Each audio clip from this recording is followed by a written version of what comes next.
也继续来看《商业周刊》这篇杂志，伫个面册来发文章，介绍4位总统参选人有关科技发展的政见。其他3位的参选人政见拢写甲真清楚，只有侯友宜的政见竟然是用点的符号，啥拢无写。这是引发到侯友宜的抗议。侯友宜讲，伊是有政见的。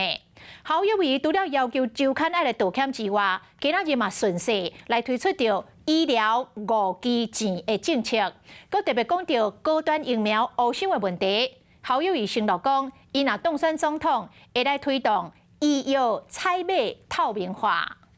尤其疫苗这几年引起很大的争议，该公开透明的文件跟资讯就要展现出来。政工立兄讲高端疫苗问题，当选了后的医疗政策，侯友宜亲身讲给大家听。不哩个关键安排会来到会场的，还有灵感宽辉、立兄侯明峰，不过尾仔嘛是决定退到幕后。他今天本来要来，就是为了癌症基金，不错，民进党总算想到了，或者想清楚了。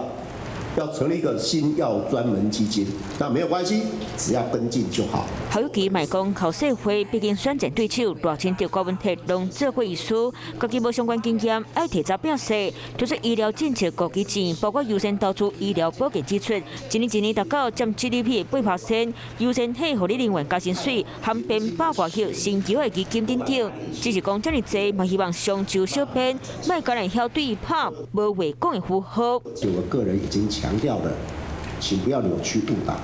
候选人是有政见的，不是没有的，所以我还是再三的重申，要有一个负责任的一个态度。政见拢讲是咧功课做不够，只是网络战场该加甲这么大力，要如何一个回应？侯定也就提这点来甲解释。国内的网站全部搜寻遍，你就会知道，不是你资料很少，而是你搜寻的不够多。抢救假民调，为什么让每一个人拢看清楚？ Hello， 大家好，我是林文。想要抢先掌握最及时的新闻资讯吗？赶快订阅、按赞、开启小铃铛，锁定华视新闻的 YouTube 频道。